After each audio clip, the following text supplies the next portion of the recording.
The moment my grandmother set the box on the oak table, I knew it was not a gift. Gifts arrive with language. A sentence, a smile, some soft explanation, meant to tell you what kind of emotion you are expected to feel while receiving them. This had none of that. No ribbon, no ceremony, no story attached. Just a tarnished brass chest, the size of a bread loaf, carried in both of her hands, with a care that looked less like affection and more like transfer. She set it down between the fruit bowl and the stack of unopened mail. The sound it made against the table was low and dense, not hollow, not decorative, the kind of sound heavy things make when they have been waiting too long to be moved. Then she slid it toward me. Not all the way, just enough. I remember the smell first, old metal, dust, the faint sour trace of cedar, and something else underneath it, like paper, that had lived too many years in a closed room. The brass was cold, even in the summer heat. Not cool, cold, as if the temperature inside it belonged to another season. Entirely. My grandmother, Elspeth Rowan, had hands that almost never shook. Not after the stroke, not after the surgeries, not after my grandfather died. And half the family began hovering around her house, like creditors dressed as relatives. But when she took her fingers off that box, they trembled once, only once. Then she straightened, looked directly at me, and said the only words she would say about it. "Don't open it because you're curious." That was all. No explanation, no happy birthday, no it's time, just don't open it because you're curious. Then she turned and walked down the hallway toward her bedroom without another sound. I stood there in the kitchen, one hand still resting on the back of the chair. I had been about to sit in and looked at the box, like it had been smuggled in from another family entirely.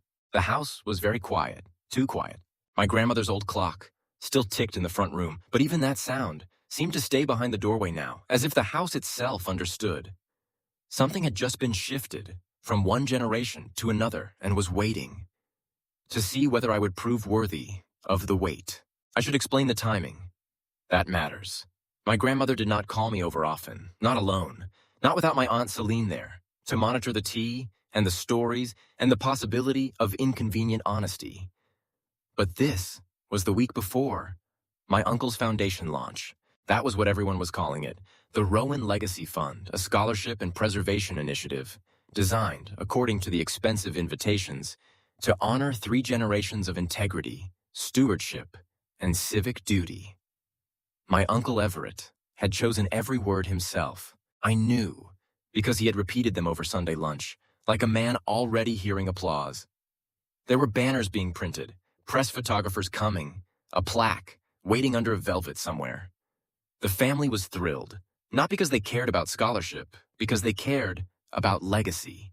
And legacy, in our family, was always treated less like memory and more like property, with emotional branding. My grandfather had built the Rowan name into something regionally respectable, through grain storage, later trucking, later land.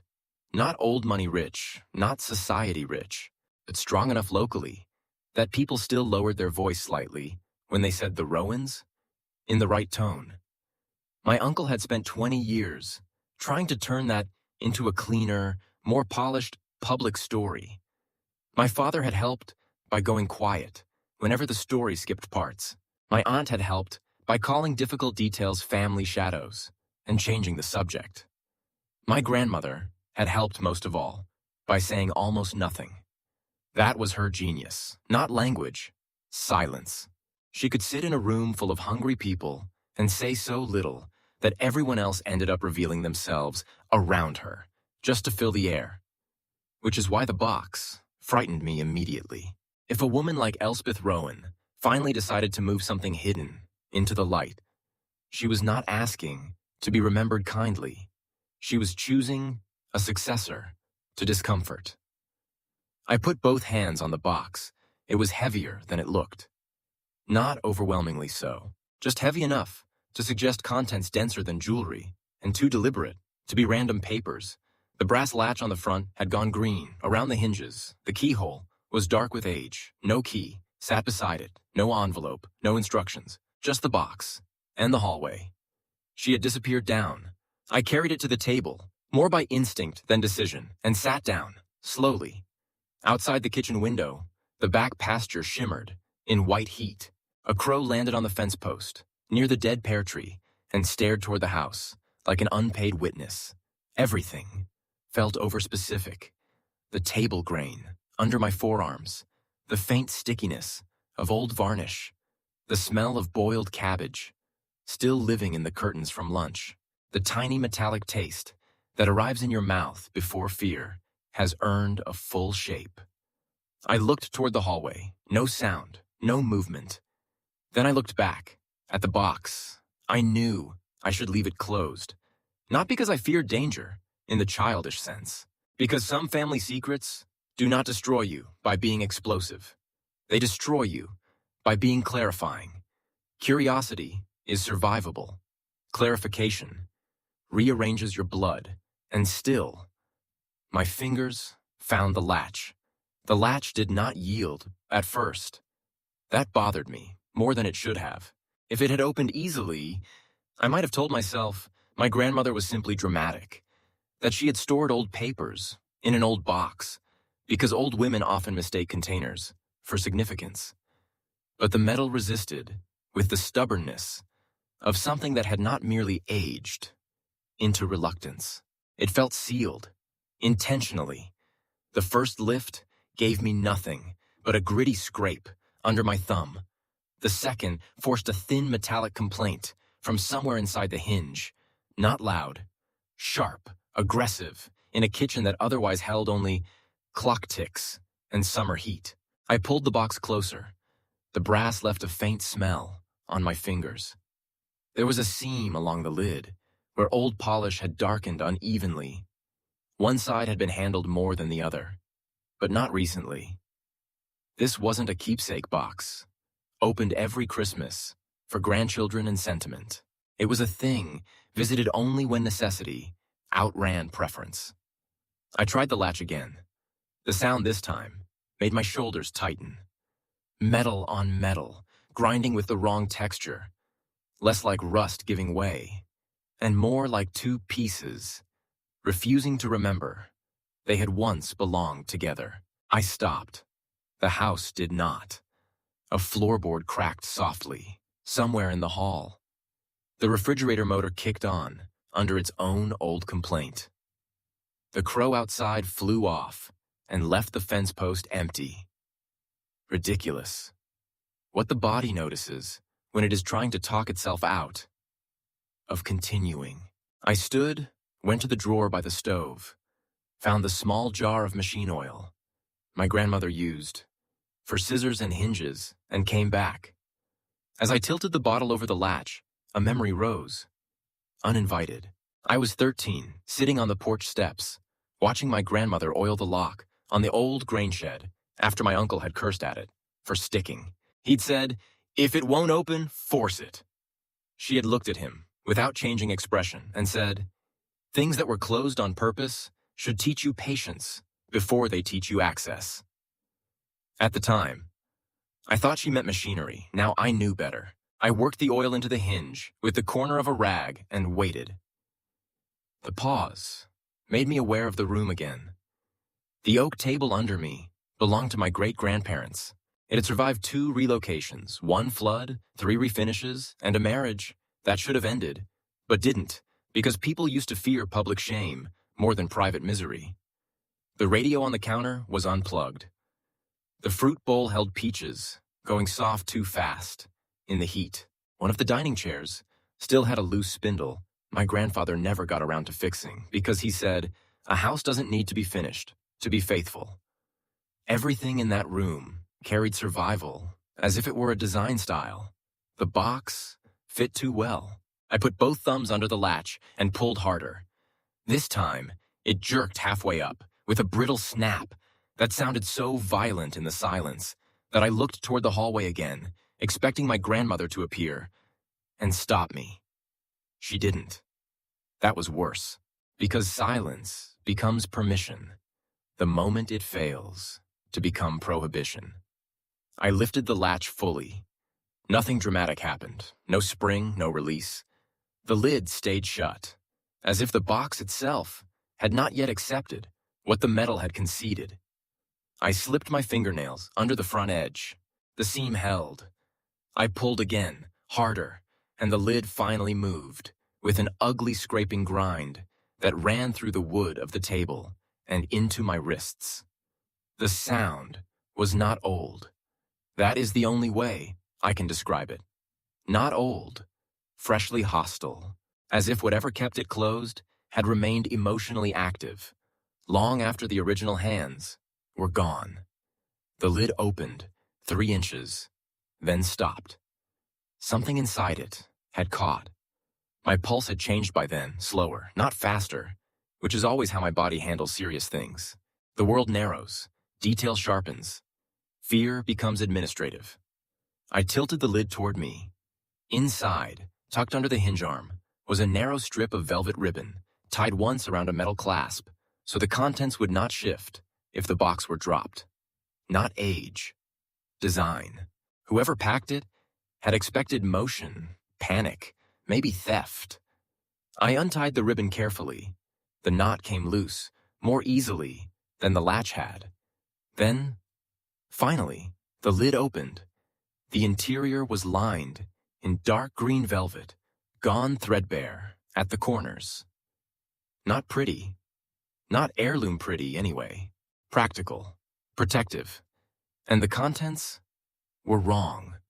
Not jewelry, not medals, not pearls, or war letters, or wedding papers, or any of the ordinary sacred objects families train themselves to expect from older women. Inside lay 3 narrow ledgers, wrapped in oil paper, a stack of black and white photographs, bound with faded twine, 2 envelopes sealed in dark red wax, a small brass key, much newer than the box itself, and, fitted tightly along the right side, a strip of folded parchment covered in hand-drawn lines and notations, too precise to be sentimental, not memorabilia. Records. That was my first real fear. Objects can be absorbed into family myth. Records demand sequence. I reached for the top ledger. It was smaller than my hand and much heavier than paper should have felt. Cloth cover, no title. The corners, rounded from use. The pages, edged in red pencil marks, visible even when closed. A working book. Not a diary. I opened it. Columns, dates, names, amounts, initials, margins filled with symbols I didn't recognize, and occasional phrases. Written in a sharp, compact script, I knew immediately, from every grocery list, prayer card, and recipe margin of my childhood, my grandmother's. Except these entries were older, more forceful, written by a version of her hand that had not yet learned to shake. I turned 2 more pages.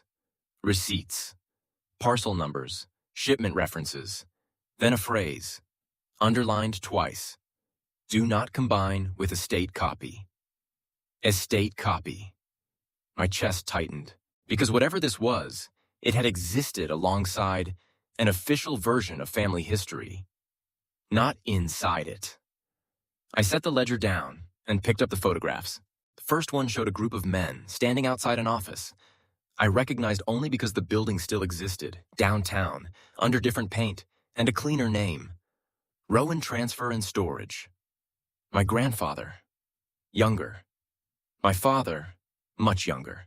My Uncle Everett, already wearing the expression he later perfected into local leadership. A look of inherited confidence, arranged over vigilance.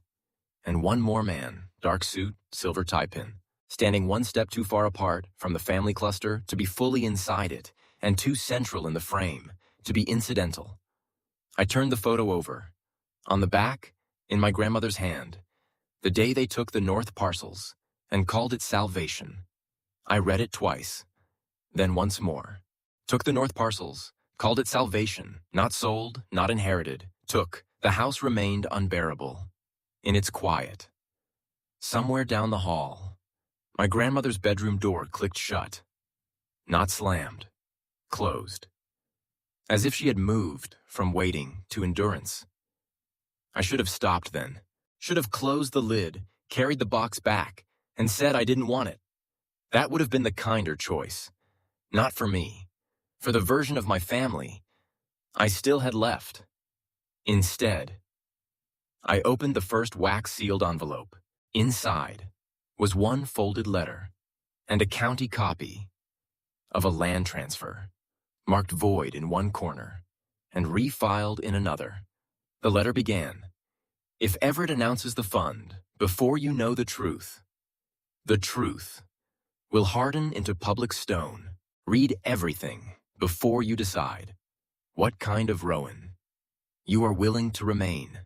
No greeting, no comforting line, no grandmotherly softness. Just a command, issued from the far side of time." I sat back in the chair and suddenly understood why she had placed the box on the table and walked away instead of explaining.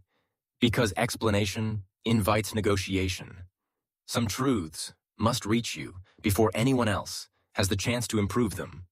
With context, by the time I unfolded the parchment map, the kitchen had gone from quiet to watchful. That's the only word for it. Watchful. As if the room, the house, and all the unspoken years inside it had finally stopped pretending. They could remain passive while I turned page after page through the old architecture of our name. The parchment was not antique in the museum sense, not decorative. It was a working survey overlay, county lines in ink, drainage marks, property boundaries, parcel references, mapped over older hand-drawn notations in pencil and dark blue fountain pen. Someone, my grandfather maybe, someone before him, maybe not, had layered truth on top of official lines in the careful manner of people who know institutions can be wrong in ways that become expensive later. One section was marked heavily, the North Parcels. Same phrase from the photograph. Beside them, in my grandmother's hand, not ours first, never ours clean. I stared at that sentence until my eyes stopped trying to make it mean something simpler. Family shame, when discovered properly, never arrives as melodrama. It arrives as grammar. Not ours first, never ours clean. I turned back to the ledger. Parcel numbers matched entries, dates aligned, with names on the voided transfer copy. Then one, not more, a photo, dark, because if one, and my ins, don't give it, the one, a land she had spent, I would have, they are a, not because she had, for a long, family robbed by family, and rewritten as stranger. I must have shown it, because Grandma said, yes. No softness, no, I'm sorry, just yes. Then the story came, not in a smooth speech, in pieces. That made it more convincing. Their father had children, in 2 places. One legitimate, by town standards. One not. Everyone knew, and called it not knowing. When he died, the cleaner side of the family received lawyers, sympathy casseroles, and documentation. Mira received pressure. My grandfather and his brothers, still young enough to call greed responsibility if dressed correctly, were pushed by older men in the county to consolidate the parcels for efficiency. Signatures changed. Witnesses replaced. A payment was made under conditions no decent person would call free consent. Mira left. The North Parcels stayed. The trucking business later expanded over them. And then, the family did what families do best when money begins solving practical problems. They converted wrongdoing into origin story. Why didn't anyone fix it? I asked. Grandma looked at me so long, I felt 12 again. Because fixing it cleanly would have required shrinking. There it was, not ignorance, preference. Repair often demands contraction before it offers peace. Few families volunteer for that. Did Grandpa regret it? Yes. Enough? She did not answer immediately. Then she said, The most honest thing she would ever say about him. Enough to leave records, not enough to surrender the life built on them. That was a hard sentence. Hard because it held both guilt and cowardice in one clean frame. My grandfather had not been a villain in the cheap sense. He was something more common and therefore more dangerous. A decent man who lived long enough inside a compromised inheritance. That remorse became archival rather than active. He had preserved the truth, not repaired it, and now that burden had crossed the table to me. Why now? I asked. This finally made her look tired, not old. Tired. Because Everett is about to turn theft into virtue, under professional lighting, she said. And because if he does it in public first, then every correction afterward will sound like sabotage. She was right. That is one of the oldest tricks. In reputational power, tell the cleaner version publicly before the dirtier version has a witness, and anyone who later introduces complexity becomes the aggressor. Why didn't you tell us sooner? Because children do not need a poisoned inheritance before they can name what poison is. And later? Later, you were all too dependent on one version of the family for me to know who would sell truth. Back to comfort. That one landed. Because she had watched all of us. The dutiful ones, the weak ones, the image builders, the peacemakers. And she had waited until I was the only person in the family not financially, professionally, or emotionally reliant on the myth. That realization was almost worse than the contents of the box. Not because it accused me, because it explained why adulthood had felt so strangely delayed in our house. Everyone had been trained quietly, elegantly, successfully, not to ask certain questions, because too many practical comforts leaned on the wrong answers. I looked down at the brass key, still lying in the velvet lining. What does this open? Grandma's mouth tightened at one corner. The file drawer in Everett's office. I stared. Excuse me? He keeps the public documents there, the clean versions, the donor packets, the press copy, the legal abstractions polished, for people who enjoy causes more when they don't bleed. That should have sounded dramatic. Instead, it sounded exactly like my uncle, which made it worse. She leaned forward slightly, and for the first time, since placing the box on the table, her voice lowered, not from age, but from intention. There is one more twist, she said. My body went still again, because by then, I had learned that old women save their most dangerous sentences until the room is properly narrowed. The Lascaux line did not end with Mira. I looked at her. She looked back. Her granddaughter is alive. She still lives 2 counties north. She was never told the full chain, only enough to know she should hate the Rowan name and avoid any letter that carried it. That changed everything. Not history, abstractly available for institutional repair. A person, living, a rightful branch, still breathing, under the wound. And my uncle was 4 days from launching a public fund, celebrating integrity on land and capital, partly built from her family's coerced loss. I said the only thing left. If I tell them now, it explodes. Grandma nodded. If you don't, it calcifies.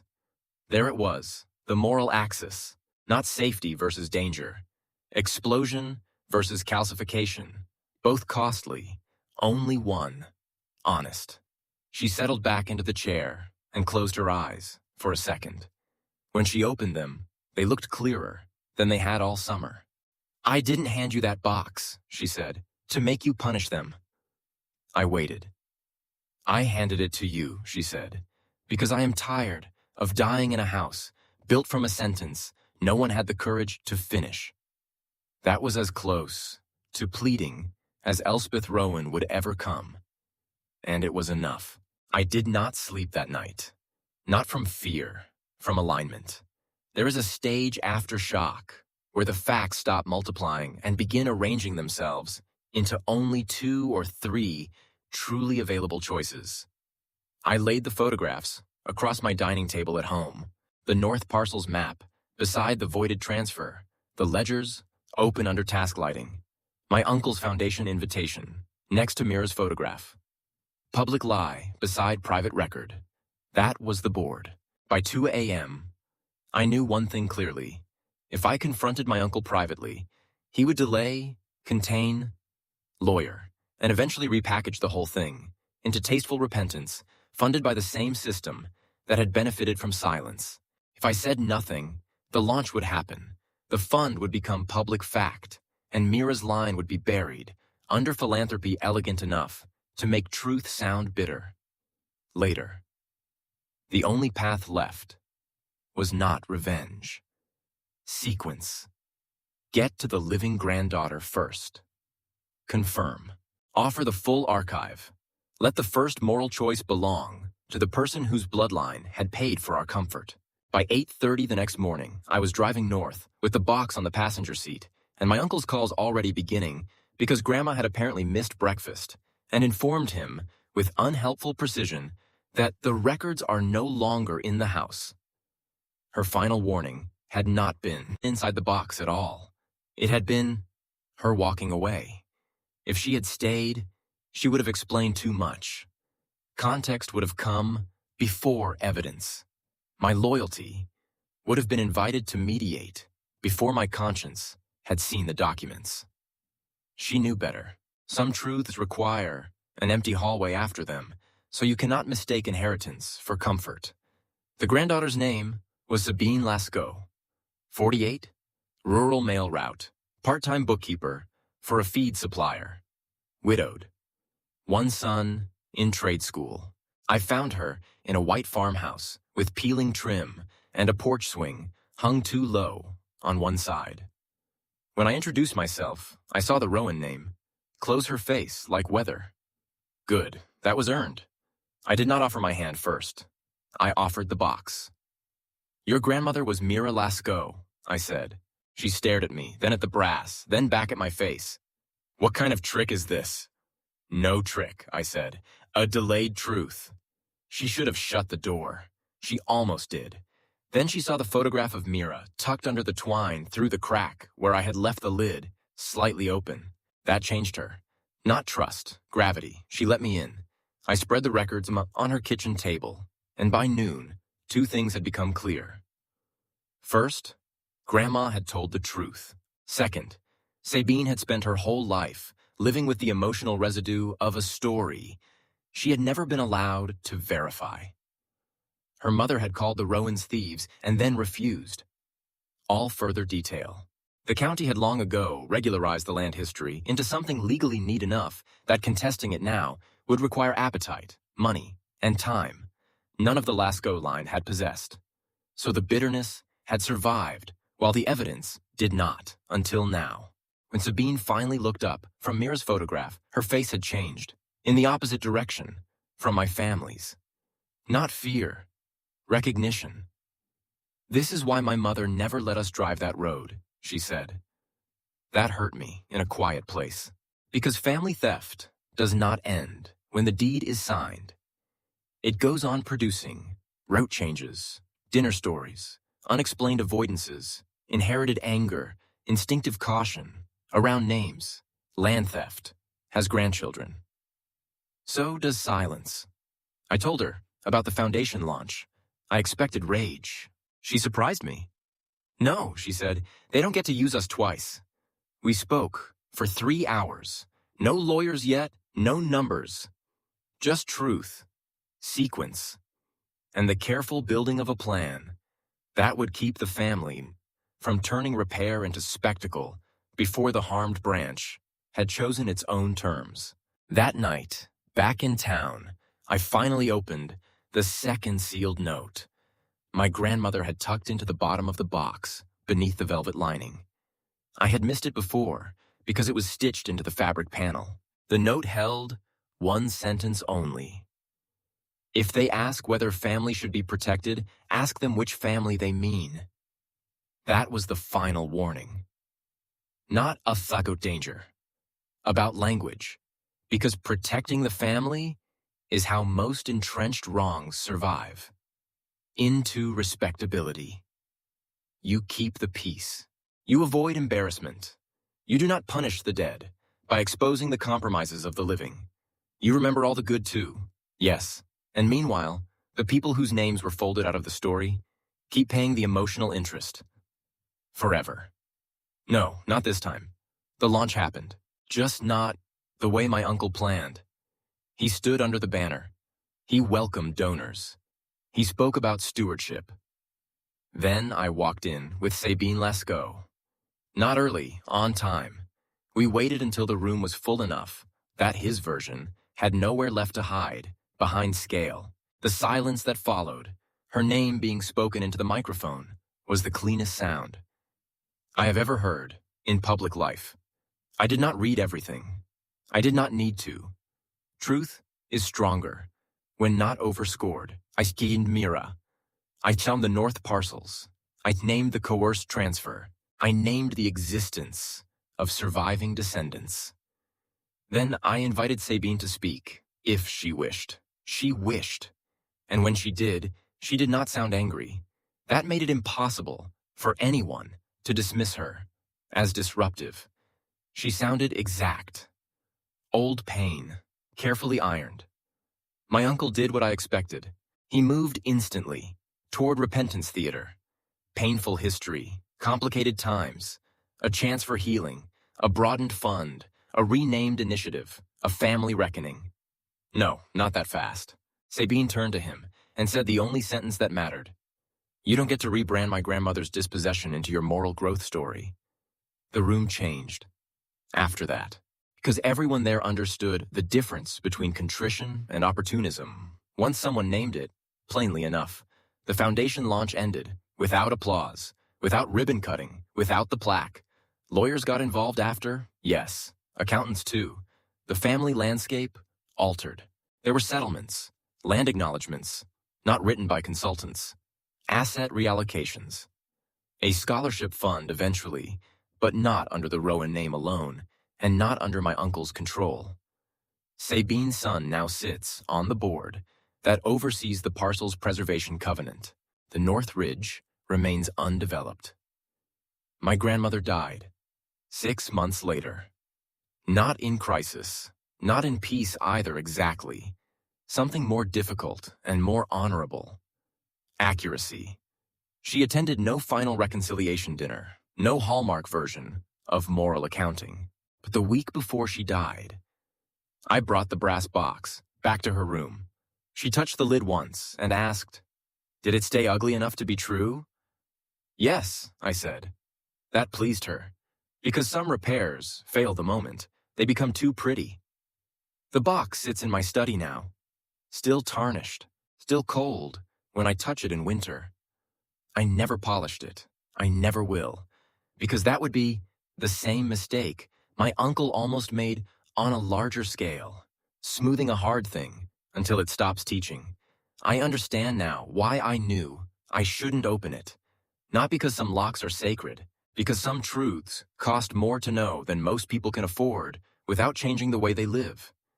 And once you know them, you cannot go back to being the kind of person who says that was before my time and means therefore it belongs to no one living. No. Inheritance is not just what you receive, it is what you are now responsible for refusing to pass on unchanged. That was my grandmother's real bequest, not the box, not the ledgers, not the map. The responsibility to finish the sentence everyone else kept clipping short. The Rowan name had been built partly on a theft.